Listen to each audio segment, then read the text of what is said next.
10वीं बोर्ड की परीक्षाओं का आज से हुआ आगाज। बोर्ड और शिक्षा विभाग द्वारा अनुचित साधनों व नकल पर नकेल लगाने के लिए 3 उड़न दस्ते किए तैनात। जी हां, राजस्थान माध्यमिक शिक्षा बोर्ड की 10वीं की परीक्षा का आज गुरुवार से आगाज हो गया है। परीक्षाओं को लेकर धौलपुर जिले में 84 परीक्षा केंद्र बनाए गए हैं। सेकेंडरी की परीक्षा में धौलपुर जिले भर के 22,977 परीक्षार्थी नामांकित हैं, जिनमें से 954 परीक्षार्थी अनुपस्थित रहे। परीक्षा प्रारंभ होने से पूर्व परीक्षा केंद्रों के नजदीकी थानों से पेपर मंगवाए गए। सेकेंडरी के परीक्षार्थियों ने आज अंग्रेजी अनिवार्य विषय की परीक्षा दी। परीक्षाओं में अनुचित साधनों, नकल पर नकेल लगाने के लिए बोर्ड शिक्षा विभाग द्वारा 3 उड़न दस्ते तैनात किए हैं। वहीं सभी परीक्षा केंद्रों का 20 माइक्रो ऑब्जर्वर की टीम ने निरीक्षण किया। सभी परीक्षा केंद्रों पर पुलिस जाब्ता तैनात रहा। साथ ही 3 परीक्षा केंद्रों परीक्षा सीसीटीवी कैमरों की देखरेख में हुई। सभी परीक्षा केंद्रों की वीडियोग्राफी भी कराई गई। सहायक अभियंता और कनिष्ठ अभियंता के साथ मारपीट का मामला, बीजेपी हुई हमलावर। जी हां, धौलपुर जिले के बाड़ी उपखंड के विद्युत निगम कार्यालय में सोमवार को सहायक अभियंता कनिष्ठ अभियंता के मारपीट मामले में सियासत गरमाने लगी है। दौसा के लालसोट में डॉक्टर अर्चना शर्मा की आत्महत्या के बाद बाड़ी विधायक गिरिराज सिंह मलिंगा पर बिजली विभाग के 2 अधिकारियों पर लगे मारपीट के आरोपों के बाद सूबे की अशोक गहलोत सरकार बैकफुट पर दिखाई दे रही है। ऐसे में भाजपा को घर बैठे दोनों बड़े मुद्दे सियासत करने के लिए मिल गए। आज गुरुवार को बीजेपी के पूर्व विधायक जसवंत सिंह गुर्जर ने निजी निवास पर प्रेस वार्ता कर कांग्रेसी विधायक गिरिराज सिंह मलिंगा, अशोक गहलोत सरकार पर तीखे हमले किए हैं। पूर्व विधायक जसवंत सिंह गुर्जर ने प्रेस वार्ता के दौरान कहा, प्रदेश की कानून व्यवस्था पूरी तरह से खत्म हो चुकी है। बाड़ी विद्युत निगम कार्यालय में जेईएन एईएन मारपीट मामले में गुर्जर ने कहा, बिजली विभाग के 2 अधिकारियों के साथ हुई मारपीट के दोषी बख्शे नहीं जाने चाहिए। ये मुद्दा कोई महत्वपूर्ण जांच का विषय नहीं। घायल एईएन ने अन्य नामजद आरोपियों के नाम बोले हैं। घायल एईएन द्वारा घटना की पूरी जानकारी रिपोर्ट में बताई गई है। उसके बावजूद आरोपियों की गिरफ्तारी नहीं हो सकी। गुर्जर ने राज्य सरकार पर आरोप लगाते हुए कहा, सरकार लीपापोती कर प्रकरण को शॉर्ट आउट कर सकती है। सरकार चाहे तो अधिकारियों पर दबाव बनाकर मामले को दबा सकती है। अगर सरकार को वास्तविक रूप से इंसाफ करना है तो पीड़ित पक्ष साफ साफ आरोपियों के नाम ले रहा है। विधायक गिरिराज सिंह मलिंगा के आवास एवं विद्युत निगम कार्यालय की दूरी मात्र 100 मीटर की है। घायल एईएन द्वारा घटना पर पुलिस एवं प्रशासन को पारदर्शिता के साथ अवगत करा दिया है। घायल एईएन के 20 से अधिक फ्रैक्चर बताए गए हैं। रिपोर्ट के मुताबिक आईपीसी की धारा 307, 308 पुलिस को लगानी चाहिए। मुख्यमंत्री अशोक गहलोत ने भी ट्वीट कर दोषियों को नहीं बख्शने की बात कही है। जब तक मारपीट के आरोपी गिरफ्तार नहीं होंगे तब तक जनता बात को स्वीकार नहीं कर सकती। सरेआम विधायक गिरिराज सिंह मलिंगा विद्युत निगम के ऑफिस पहुंच जाते हैं, गाली गलौज करते हैं, उसके बाद मारपीट करते हैं। इसके बाद मारपीट के मामले में कुछ बचा नहीं। पुलिस और सरकार को आरोपियों के खिलाफ कठोर कार्रवाई कर गिरफ्तार करना चाहिए। बता दें, 28 मार्च 2022 को बाड़ी विद्युत निगम कार्यालय में तैनात एईएन हर्षदापति एवं जेईएन नितिन गुलाटी के साथ करीब आधा दर्जन लोग द्वारा बेरहमी से मारपीट की गई थी। मामले में एईएन हर्षदापति द्वारा दिए गए पर्चा बयान के दौरान बाड़ी विधानसभा क्षेत्र के कांग्रेसी विधायक गिरिराज सिंह मलिंगा एवं उनके समर्थकों पर मारपीट के आरोप लगाए थे। पुलिस द्वारा विधायक समेत आधा दर्जन आरोपियों के खिलाफ मारपीट की विभिन्न धाराओं में मुकदमा दर्ज किया है। मामले में मुख्यमंत्री अशोक गहलोत ने एसपी शिवराज मीणा को हटाकर नारायण टोगस को धौलपुर एसपी लगा दिया है और बाड़ी सीओ बाबूलाल मीणा, एसएचओ विजय मीणा को निलंबित कर दिया है। आप क्या कहना चाहते हैं, भाजपा क्या चाहती है? शीघ्र गिरफ्तारी हो दोषियों की। दोषी बख्शे नहीं जाएं। दोषी कौन है एईएन ने जेईएन ने स्पष्ट कर दी। इसमें कोई जांच का विषय है नहीं। जब बता रहा है कि माननीय विधायक जी और उनके साथ वो वार्ड मेंबर या वार्ड मेंबर प्रतिनिधि जो भी गए, उसने नाम खोल रखे हैं। अगला आदमी पहचानता है, अगले ने नाम लिए हैं। किसने कट्टा रखा है, किसने कुर्सी मारी है, किसने पैर तोड़े हैं। जांच के लिए क्या रह गया है? अब सरकार लीपापोती करना चाहे, बाद में प्रेस सरकारी कर्मचारी हैं बेचारे, उन पर दबाव बना के उनसे ये कहलवाना चाहें कि साहब नाम ले रहे थे मलिंगा का लेकिन ये नहीं थे, तो बचा देंगे। उन्हें बचाना होगा सरकार को। और सरकार को अगर वास्तव में ही इंसाफ करना है तो वो कह ही रहे हैं पीड़ित पक्ष कि साहब विधायक जी आए और विधायक जी को वो पहचानते हैं। कितनी दूरी है? 100 मीटर की दूरी है विधायक जी की और ऑफिस की।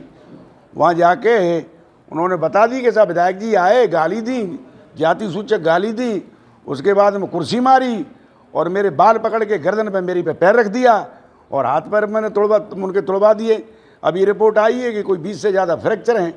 मुझे बताओ, क्या 307 और 308 नहीं बनती क्या? अब तफ्तीश में क्या होगा क्या नहीं होगा ये जांच का विषय है। लेकिन यहाँ कोई अब अतिशयोक्ति नहीं है। स्पष्ट मुलजिम है। गिरफ्तारी की डीजीपी साहब का आज आया है भास्कर के अंदर कि जेईएन अब तक गिरफ्तार क्यों नहीं हुआ।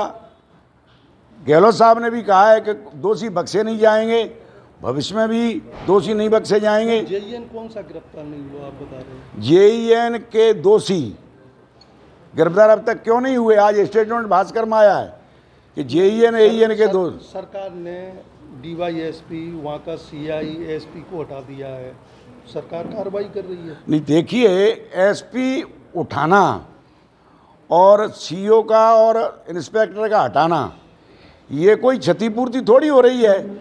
मूल्य ठीक है, उनके क्षेत्र का मामला था, सीआई और डीएसपी का इलाका था, उस हिसाब से हटा दिया। एसपी को क्यों उठाया, ये उनके अधिकार क्षेत्र में हटा सकते हैं, लगा सकते हैं, सरकार का विषय है। लेकिन जब तक गिरफ्तार नहीं करेंगे तब तक तो जनता कैसे मानेगी, कर्मचारी कैसे मानेंगे, लोगों को कैसे पता पड़ेगा कि सरकार न्यायकारी है, गहलोत साहब न्याय दिलाते हैं, कैसे पता लगेगा मुझे आप बताओ। जब सरेआम तुम्हारा एमएलए जाता है, गाली देता है, पटक के पिटवाता है और नाम ले रहा है, एईएन जेईएन दोनों ही नाम ले रहे हैं कि ऐसा इस तरह से आए, विधायक जी ने गाली गलौज किया, कुर्सी मारी, मेरे को पटक लिया, गर्दन पे पैर रख दिया और लोगों ने मेरे हाथ पैर तोड़ दिए और विधायक जी ने मेरे को पकड़ लिया। तो अब बचा क्या मुझे आप बताओ पत्रकार बंधु, क्या बच गया? मेरे ख्याल से तो गिरफ्तार होना चाहिए। आप बताओ क्या कहना चाह रहे हो? दौसा के लालसोट में डॉक्टर अर्चना शर्मा को आत्महत्या के लिए कुछ असामाजिक तत्व एवं पुलिस अधिकारी द्वारा विवश किया गया, जिसके विरोध में आज गुरुवार को देश भर में आईएमए एवं अन्य चिकित्सकीय संगठनों द्वारा कार्य बहिष्कार, चिकित्सालय बंद कर विरोध जताया। आज देश के अधिकांश राज्यों में चिकित्सा सेवाएं प्रभावित रही। राजस्थान में गैर आपातकालीन समस्त चिकित्सा सेवाएं निजी एवं सरकारी क्षेत्र के चिकित्सालयों में बंद रही। चिकित्सकों ने बताया, उक्त घटना से सभी चिकित्सक क्षुब्ध हैं एवं अपने आप को असुरक्षित महसूस कर रही हैं। आज धौलपुर जिले के सभी निजी चिकित्सालय एवं क्लिनिक पूर्णतया बंद रहे। सभी राजकीय चिकित्सालयों में आपातकालीन सेवाओं को छोड़कर आउटडोर एवं अन्य सेवाएं बंद रही। प्रमुख चिकित्सा अधिकारी डॉक्टर समरवीर सिंह ने बताया, हर चिकित्सक ऐसे जोखिम भरे केस में इतना विचलित हो जाता है जिसकी कल्पना नहीं की जा सकती। ऐसे कॉम्प्लिकेशंस के लिए डॉक्टर को जिम्मेदार ठहराना तथा कथित समाज के ठेकेदारों के दबाव में आकर डॉक्टर पर हत्या का केस दर्ज करना न सिर्फ गलत है बल्कि माननीय सुप्रीम कोर्ट व राज्य सरकार के आदेशों की खुली अवहेलना है। आईएमए अध्यक्ष डॉक्टर रामलखन गोयल ने बताया, डॉक्टर अर्चना शर्मा की आत्महत्या के लिए जिम्मेदार पुलिस अधिकारी, संलिप्त पत्रकार एवं स्थानीय नेता के खिलाफ समुचित कार्रवाई नहीं होती तब तक देश भर में आईएमए एवं सभी चिकित्सा संगठनों का विरोध प्रदर्शन एवं अनिश्चितकालीन कार्य बहिष्कार जारी रहेगा। ये बड़ी दुख की बात है कि दौसा में जो घटना घटित हुई वास्तव में बहुत बुरी बात है। डॉक्टर साहब ने डॉक्टर सभी मरीज़ की जान बचाने में लगे हुए हैं और वहाँ पे ऑपरेशन करने के बाद या खून की ज़्यादा बहने के बाद जो घटना घटित हुई उसका लांछन सीधा धारा 302 लगा के डॉक्टर साहब के प्रति ये बड़ा बुरा निर्णय लिया और ये बहुत गंदी बात है। इसके लिए कितना समर्पण करना पड़ा डॉक्टर साहब को जिसकी सीमा ने। मैं ऐसी घटना नहीं घटित हो, इसके लिए हम सब डॉक्टर्स एक हैं और इस घटना के लिए हम संवेदना व्यक्त करते हैं और ये चाहते हैं कि ये दोबारा से ऐसी घटित न हो, ऐसी हमारी निवेदन। इसीलिए इसी में हमने अपना आज पूरे दिन हॉस्पिटल बंद रखा है, कोई मरीज नहीं देखेंगे। ये थोड़ा सा हमारा क्रोध है, परंतु ऐसी घटना नहीं घटित हो इसके लिए सरकार को जरूर कानूनी कार्रवाई करनी पड़ेगी, तब बात बनेगी। आपका नाम? मेरा नाम doctor R S. Garg, Mayuri surgical hospital Dholpur. Dholpur Tirthraj Matsya Kund सरोवर की पवित्र परिक्रमा 1 अप्रैल शुक्रवार को सुबह 7 बजे मौनी सिद्ध गुफा से पूजा अर्चना के साथ प्रारंभ होगी। महंत रामदास ने बताया, देव पितृ अमावस्या के अवसर पर आयोजित मत्स्य कुंड सरोवर की पवित्र परिक्रमा करने से व्यक्ति की मनोकामना पूर्ण होती है। सरोवर में डुबकी लगाने से चर्म रोगों से छुटकारा मिलता है। परिक्रमा में आने वाले श्रद्धालुओं के लिए परिक्रमा समिति द्वारा भंडारे का आयोजन किया जाएगा। घायल गोवंश के गर्मी के बचाव हेतु किए पंखे दान। धौलपुर श्री रणछोड़ मचकुंड धाम विकास समिति बजरंग दल निरंतर सेवा कार्य कर रहे हैं। घायल अवस्था में सड़क किनारे से गोवंश लाकर जिला पशु चिकित्सालय में उनके चारे पानी इलाज की व्यवस्था करवाते हैं। समिति के सचिव बजरंग दल के जिला सह संयोजक राम शर्मा ने बताया, हमारे द्वारा रोजाना आवारा घायल गोवंशों की सुबह शाम पानी और चारे की उचित व्यवस्था करने की कोशिश की जा रही है। पिछले दिनों सभापति महोदया खुशबू सिंह द्वारा गोवंश हेतु चिकित्सालय विद्यालय में टीन शेड डलवाया गया था, जो कि अब गर्मी के कारण तपने लग गया है, जिसको देखकर आज एक गौभक्त द्वारा गौवंश को गर्मी में देखते हुए 3 पंखे दान किए गए, जिनमें से 2 पंखे टीन शेड में लगवाए गए, जिनको कि उप निदेशक पी.के. अग्रवाल, पशु चिकित्सा अधिकारी सिंघल, अजय पाठक की देखरेख में लगवाए। साथ में रोहित शर्मा, पिंटू, अलकेश, शुभम, शिवम, पैच, शिवम आदि बजरंगी उपस्थित रहे। धौलपुर जिले के ब्राह्मण समाज ने महामहिम राष्ट्रपति महोदय, राजस्थान के राज्यपाल महोदय एवं मुख्यमंत्री राजस्थान सरकार को धौलपुर जिला कलेक्टर आर.के. जायसवाल के माध्यम से ज्ञापन सौंपा। ज्ञापन में बताया, आनंद हॉस्पिटल लालसोट, जिला दौसा, राजस्थान में कार्यरत महिला चिकित्सक डॉक्टर अर्चना शर्मा को स्थानीय पुलिस प्रशासन द्वारा गलत धाराओं में मुकदमा दर्ज कर आत्महत्या करने को मजबूर करने की केंद्रीय जांच एजेंसी से जांच कराकर पीड़ित परिवार को न्याय दिलाकर दोषियों को तत्काल गिरफ्तारी कर हत्या का मुकदमा दर्ज कर उन पर कार्रवाई करने एवं राजस्थान सरकार द्वारा 1 करोड़ की मुआवजा राशि तुरंत प्रभाव से पीड़ित परिवार को देने की मांग की। महेंद्र दुबे ने बताया कि गोल्ड मेडलिस्ट चिकित्सक डॉक्टर अर्चना शर्मा द्वारा करवाई गई एक प्रसव के दौरान श्रीमती आशा देवी के अत्यधिक रक्तस्राव हो जाने के कारण मृत्यु हो गई। आशा देवी की मृत्यु के उपरांत वहां उपस्थित ग्रामीण एवं परिजनों द्वारा डॉक्टर अर्चना शर्मा पर लापरवाही का आरोप लगाकर धरना प्रदर्शन किया एवं इस प्रकरण में कुछ लोगों ने पुलिस प्रशासन से मिलकर डॉक्टर अर्चना शर्मा को मानसिक रूप से प्रताड़ित किया, जिस वजह से डॉक्टर को आत्महत्या जैसा कदम उठाना पड़ा।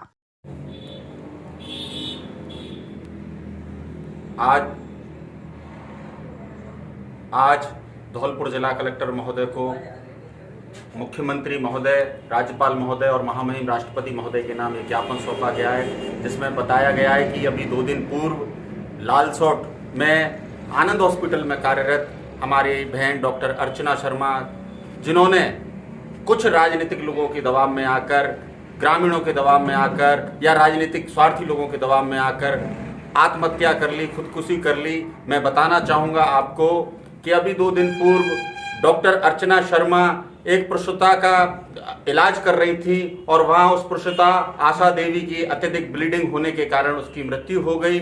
लेकिन कुछ राजनीतिक स्वार्थी लोगों ने उसकी लाश पर धरना प्रदर्शन किया, हॉस्पिटल पर और डॉक्टर पर दबाव बनाने का प्रयास किया और स्थानीय पुलिस प्रशासन के साथ लेकर स्थानीय पुलिस प्रशासन के साथ मिलकर डॉक्टर अर्चना शर्मा पर धारा 302 के तहत हत्या का मुकदमा दर्ज किया गया, जिससे आहत होकर डॉक्टर अर्चना शर्मा ने आत्महत्या जैसा कदम उठाया। निश्चित रूप से सारी स्थितियों से स्पष्ट होता है कि ये एक आत्महत्या नहीं है, बल्कि मानसिक रूप से डॉक्टर को इतना प्रताड़ित किया गया कि वो आत्महत्या करने को मजबूर हुई। मैं धौलपुर के ब्राह्मण समाज की तरफ से राजस्थान सरकार से मांग करता हूं कि दोषियों के खिलाफ सख्त से सख्त कार्रवाई हो और राजस्थान सरकार डॉक्टर अर्चना शर्मा के परिवार को 1 करोड़ रुपए की मुआवजा राशि तुरंत प्रभाव से दे। धन्यवाद। गर्मी के भीषण प्रकोप को देखते हुए भारतीय राष्ट्रीय छात्र संगठन एनएसयूआई द्वारा एनएसयूआई जिलाध्यक्ष पंकज तिवारी के नेतृत्व में राजकीय महाविद्यालय धौलपुर के परिसर में परिंडे बांधे गए। एनएसयूआई के परिंडे लगाओ कार्यक्रम के मुख्य अतिथि महाविद्यालय प्राचार्य डॉक्टर सुरेंद्र कुमार जैन ने बताया, गर्मी ने मार्च के महीने से ही अपना प्रकोप दिखाना शुरू कर दिया है। इस प्रकोप से बचने के लिए मनुष्य तो खुद की व्यवस्था कर लेता है, लेकिन बेजुबान पक्षी इस गर्मी के माहौल में पानी की तलाश में छटपटाते हैं। उन्हें पानी की कमी के कारण अपनी जान न गंवानी पड़े। एनएसयूआई का ये प्रयास सराहनीय है। एनएसयूआई जिलाध्यक्ष पंकज तिवारी ने यह भी बताया कि एनएसयूआई संपूर्ण जिले में परिंडा बांधो अभियान को गति देने के लिए युद्ध स्तर पर कार्य करेगी। परिंडे बांधने के साथ ये भी सुनिश्चित किया जाएगा कि इनमें नियमित रूप से दाना पानी डाला जाए। परिंडा बांधो कार्यक्रम के दौरान भारती नरवारे, राहुल करदम, जया खान, शालिनी परमार, प्रियंका बघेल एवं अन्य कार्यकर्ता पदाधिकारी मौजूद रहे। आज एनएसयूआई धौलपुर की तरफ से गर्मी के प्रकोप को देखते हुए परिंडा अभियान चलाया गया है, जिसके तहत राजकीय महाविद्यालय धौलपुर के अंदर हमने एनएसयूआई कार्यकर्ताओं ने समस्त महाविद्यालय स्टाफ के साथ मिलकर महाविद्यालय परिसर में परिंडे लगाए हैं, क्योंकि गर्मी के प्रकोप को देखते हुए बेजुबान पक्षी जो कि प्यास के कारण व्याकुल घूमते हैं, उनके लिए कहीं कोई आसरा नहीं दिखता है। इसके लिए एनएसयूआई ने यहाँ पर परिंडे अभियान की आज शुरुआत की है और पूरे संपूर्ण जिले में एनएसयूआई प्रत्येक महाविद्यालय के अंदर परिंडे लगाने का कार्य करेगी। Thank you. धौलपुर आप पार्टी धौलपुर द्वारा महामहिम राष्ट्रपति से मांग की गई है कि कल 30 मार्च 2022 को दिल्ली की जनता द्वारा संवैधानिक रूप से चुने हुए मुख्यमंत्री अरविंद केजरीवाल के निवास स्थान पर कुछ उपद्रवियों द्वारा जबरदस्त तोड़फोड़ की गई। वहां पर बहुत से सीसीटीवी कैमरे और बैरिकेडिंग को इन उपद्रवियों और असामाजिक तत्वों द्वारा बेरहमी से तोड़ा। उनके हाथों में बीजेपी पार्टी के झंडे लगे थे। देश के समस्त आम आदमी में इस घटना को लेकर व्यापक रोष है। आम आदमी पार्टी इस ज्ञापन के माध्यम से महामहिम राष्ट्रपति जी से निवेदन करती है कि इस घटना में जो भी दोषी हैं उनके खिलाफ सख्त कार्रवाई सुनिश्चित की जाए। इसमें एडवोकेट ओपी त्यागी, मोविन अहमद फारूकी, सोमवीर तोमर, पंकज शर्मा, कपिल अग्रवाल, नूरबानो आदि कार्यकर्ता उपस्थित रहे।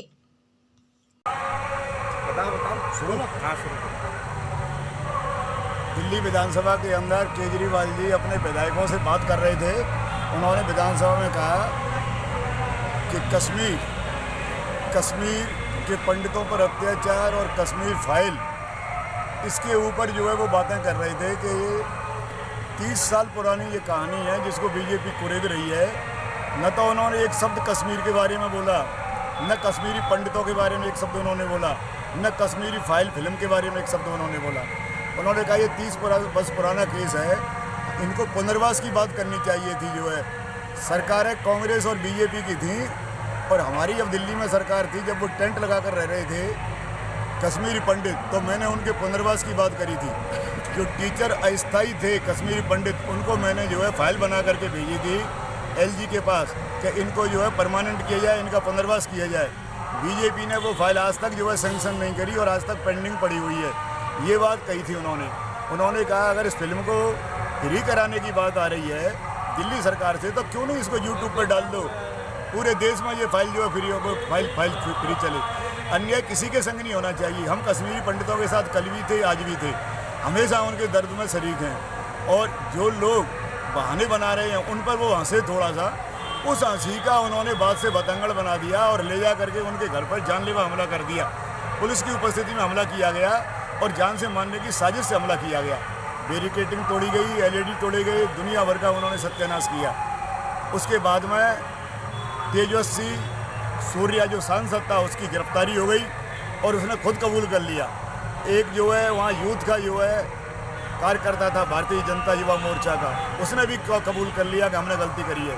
हम उसी सिलसिले में श्रीमान डीएम साहब को ज्ञापन देने आए हैं कि महामहिम राष्ट्रपति तक अपनी बात पहुंचा दी जाए, ताकि आदमी जो है, आम आदमी जो है निर्भीक होकर अपना जीवन जी सके। जब सीएम के संग ये हो सकता है तो आम आदमी की क्या हालत होगी। धन्यवाद, आभार आपका। के मुख्यमंत्री यशस्वी अरविंद केजरीवाल जी पर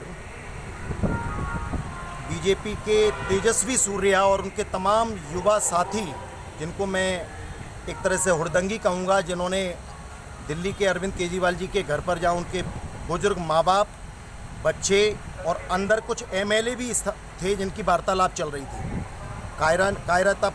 कायरानापूर्वक हमला किया। और अरविंद केजरीवाल जी के लिए जो अपशब्द दिल्ली के प्रदेश अध्यक्ष जी ने बोले हैं, उनका बखान तो मैं यहाँ कर भी नहीं सकता। आम आदमी पार्टी धौलपुर ये मांग करती है कि लोकतंत्र के जरिए 3 बार के बने हुए मुख्यमंत्री के ऊपर अगर जानलेवा हमला हो सकता है, तो फिर आम आदमी इस भारत के अंदर कहाँ पर जो अपनी तरीके से ज़िंदगी व्यतीत कर सकता है। दिल्ली में बैठे हुए, जहाँ पूरा गृह मंत्रालय, पूरी मिनिस्ट्री, पूरा दिल्ली प्रशासन अगर अरविंद केजरीवाल जी को जो है उनकी सुरक्षा नहीं दे सकता है, तो धौलपुर के अंदर या पूरे देश के अंदर बैठे हुए आम लोगों को क्या सुरक्षा मिलेगी।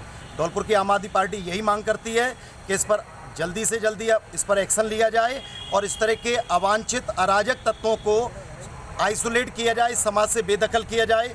लोकतंत्र है, चलता रहेगा। अपनी बात आप कह सकते हैं, अपनी बात हम कह सकते हैं, पर इस तरह का कायरानापूर्वक जो हमला किया गया, जिसमें अगर वो बाहर होते तो मुझे लग रहा है कि उनको मारने की पूरा षड्यंत्र वो रच चुके थे। मेरा कहना केवल इतना ही है, धौलपुर की आम आदमी पार्टी के तमाम वरिष्ठ साथी महामहिम राष्ट्रपति जी को आदरणीय कलेक्टर साहब के माध्यम से ये सूचना पहुंचाने के लिए ज्ञापन देने आए हैं कि इस तरह की कायरतापूर्वक बात आगे ना हो पाए, जिससे कि पूरे देश के लोग सुकून और शांति से अपना जीवन यापन करते रहें। धन्यवाद। धौलपुर बाड़ी शहर के कायस्थ पाड़ा निवासी 45 वर्षीय व्यक्ति ने अज्ञात कारणों के चलते जहरीले पदार्थ का सेवन कर लिया। परिजनों ने जिला अस्पताल के आईसीयू में भर्ती कराया था, लेकिन उपचार के दौरान मौत हो गई। परिजनों से मिली जानकारी के अनुसार 45 वर्षीय राकेश कोहली पुत्र जौहरी कोहली सुबह सेठ की दुकान पर रोजाना की तरह काम करने गया था, लेकिन दुकान से अचानक राकेश घर लौट कर आ गया। कमरे में जहरीले पदार्थ का सेवन कर सो गया। पत्नी को जैसे ही घटना की जानकारी हुई तो होश उड़ गई। पति अचेत अवस्था में पड़ा हुआ था, मुंह से झाग निकल रहे थे। पत्नी ने घटना की सूचना अन्य परिजनों को दी। परिजनों ने आनंद फानन में बाड़ी सरकारी अस्पताल पर भर्ती कराया, लेकिन तबियत में सुधार नहीं होने पर चिकित्सकों ने प्राथमिक उपचार देकर जिला अस्पताल रेफर कर दिया। व्यक्ति की नाजुक हालत देख जिला अस्पताल के चिकित्सकों ने आईसीयू वार्ड में भर्ती करा दिया था, जहां चिकित्सकों की देखरेख में उपचार किया जा रहा था, लेकिन उपचार के दौरान दोपहर बाद व्यक्ति की मौत हो गई। व्यक्ति की मौत हो जाने से परिजनों में कोहराम मच गया। पुलिस ने मृतक का शव कब्जे में लेकर मोर्चरी में रखवाया। पुलिस ने परिजनों की मौजूदगी में पोस्टमार्टम कराकर शव को सुपुर्द कर दिया है। पुलिस ने बताया व्यक्ति ने सुसाइड पारिवारिक कारणों से की है या कोई अन्य मसला है, इसका खुलासा जांच के बाद होगा। क्या मामला है? बनिया की दुकान, सेठ की दुकान पर नौकरी करता था। सुबह दुकान पर गया है, घर आते ही इसने जी व्यवस्था देखी। उसकी घरवाली जब काम से आई है तो उसने देखा है कि मामला सीरियस हो, गोली खा चुका है। जब सब भाइयों के लिए हमें फ़ोन करके इकट्ठा किया है। क्या नाम था इसका? राकेश कुमार कोहली। आप कौन है? बड़े भाई। कहाँ का रहने वाले? कासपाड़ा बाड़ी। थाना प्रभारी अनिल गौतम ने बताया, विलोनी स्थित चामुंडा माता मंदिर पर चैत्र नवरात्र मेला के लिए दुकानें लगी हुई हैं। गुरुवार को मेले में हलवाई की दुकान में रसोई गैस सिलेंडर से अचानक आग लग गई। दुकान में आग लगते ही मेले में भगदड़ मच गई। लोगों ने आग को बुझाने का भरपूर प्रयास किया, लेकिन आग की तीव्रता के कारण आधा दर्जन दुकानों को अपनी चपेट में ले लिया। आग से आधा दर्जन दुकानों का सामान जलकर राख हो गया है। प्रशासन की टीम नुकसान का आकलन करने में जुट गई है। थाना प्रभारी ने बताया, गनीमत रही, कोई जनहानि नहीं हुई, जबकि माता रानी के दर्शन करने के लिए सैकड़ों श्रद्धालु पहुंचे हुए थे। ये क्या मामला है? बिलोनी माता के मंदिर के पास ये आग लगी है साहब, और यहाँ पे पास में हमारी भी दुकान है प्रसाद की। एक दुकान में अज्ञात तरीके से आग लग गई है, चारों दुकानों में फैल गई है। 2-3 दुकान जल के खाक हो गई हैं, 7 दुकान जल के खाक हो गई हैं, और हमारा भी काफ़ी नुकसान हुआ है लोगों का, सब लोगों का। कुल लगभग यानी सभी दुकानों में मिला करके कुल कितने रुपए का नुकसान? 7-8 लाख का नुकसान हो गया सर। सोमवार 28 मार्च को बाड़ी के धौलपुर रोड स्थित डिस्कॉम कार्यालय पर हुए हमले में AEN को घायल करने के मामले के तूल पकड़ने के बाद बाड़ी शहर की बिगड़ती कानून व्यवस्था को सुधारने में अब पुलिस के आला अधिकारी जुट गए हैं। स्वयं भरतपुर IG प्रसन्न कुमार खमेसरा ने गुरुवार को पूरे दिन बाड़ी के सदर थाने पर कैंप किया। लगातार पुलिस के अधिकारियों को दिशा निर्देश जारी करते रहे। उन्होंने बताया, बाड़ी की बिगड़ी कानून व्यवस्था में जल्द सुधार दिखेगा। आम जनता का विश्वास पुलिस पर फिर से कायम होगा, जिसके प्रयास किए जा रहे हैं।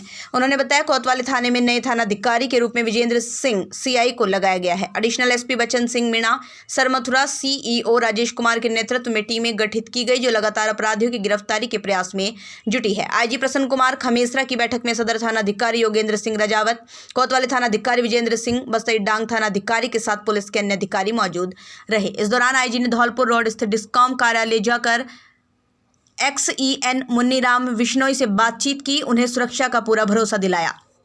IG ने बताया, हमले के मामले में दर्ज FIR में बाड़ी विधायक गिरिराज सिंह मलिंगा का भी नाम है, जिसकी फाइल CID CB को सौंपी गई है, जिसके एडिशनल SP सतीश यादव मामले की जांच कर रहे हैं। हमले के मामले में आरोपियों की जल्द गिरफ्तारी की जाएगी। किसी भी बदमाश अपराधी को नहीं बख्शा जाएगा।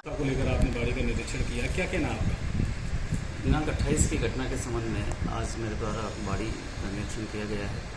अधिकारियों से बातचीत की गई है तथा बाड़ी कस्बे में किस तरीके से कानून व्यवस्था का राज स्थापित हो सके, इसके लिए कैसे कार्रवाई करी जानी है। यहाँ नया SHO विजेंद्र सिंह ने भी ज्वाइन किया है। जल्दी यहाँ की सारी व्यवस्थाओं में सुधार किया जाएगा। 3 दिन से ये अभी खुला नहीं है, अभी आप देख के आए हो। आज भी विद्युत विभाग के कार्मिक खौफ में इसी वजह से वो नहीं आ पा रहे हैं। उसके लिए पुलिस अब क्या करेगी? पुलिस का काम है, जो भी स्ट्रक्चर में लिप्त रहे हैं उनको, जहाँ भी इन्वेस्टिगेशन चल रहा है उनमें सभी मुलजिमान को अरेस्ट करवाना, और उसके बाद में कानूनी व्यवस्था स्थापित करते हुए सभी अपना काम कर सके, ऐसा वातावरण सुनिश्चित किया जाए। भी कोई जाब्ता तैनात किया है? आवश्यकता अनुसार कर दिया जाएगा। धौलपुर एक दिन 10 गांव में जन सुनवाई कार्यक्रम के तहत गुरुवार को राजाखेड़ा विधायक रोहित बोहरा विधानसभा क्षेत्र के 50 गांवों में पहुंचे, जहां उन्होंने ग्रामीणों की समस्याएं सुनी और समाधान कराया। बोहरा ने गुरुवार को गांव डंडोली 70 का पुरा, गढ़ी दुबाटी, नयापुरा दुबाटी, बरावट, किशनलाल का पुरा आदि गांव में पहुंचे, जहां उन्होंने लोगों की निजी एवं सार्वजनिक समस्याएं सुनी। इस अवसर पर लोगों की समस्याओं को देखते हुए सुनवाई के दौरान विधायक बोहरा ने हाईवे से देवकीनंदन के घर तक सड़क निर्माण, 70 का पुरा में पेयजल समस्या को देखते हुए सोलर पानी की टंकी निर्माण सहित अन्य कॉलोनियों में पेयजल समस्या को देखते हुए हैंड पंप लगाए जाने की घोषणा की। इस अवसर पर बोहरा ने कहा, क्षेत्र की जनता की हर समस्या के लिए हमेशा तत्पर हूं। उन्होंने कहा, कांग्रेस सरकार ने हमेशा ही आमजन की समस्या का ख्याल रखा। उन्होंने कहा, गहलोत सरकार ने 50 यूनिट तक बिजली के मुफ्त करने के साथ ही कई ऐसी योजनाएं शुरू की जिनका आमजन को सीधा लाभ मिल सकेगा। उन्होंने कहा, सरकार की ओर से प्रदेश में दवाएं मुफ्त करने के साथ ही महंगी जांचें भी मुफ्त कर दी हैं, जिससे हर वर्ग के लोग जांच करवाकर उपचार ले सकेंगे। ग्रामीणों की ओर से विधायक बोहरा का जगह जगह स्वागत किया गया। इस अवसर पर कांग्रेस पदाधिकारी सहित ग्रामीण मौजूद रहे। विधायक रोहित बोहरा शुक्रवार को क्षेत्र के गांव हिनौता, फूलपुर, कलुआपुरा, महुरी, डरूपुरा, शिशेनकापुरा, कासगंज, चौकी, हिनौता आदि गांव में पहुंचेंगे, जहां जन सुनवाई करेंगे।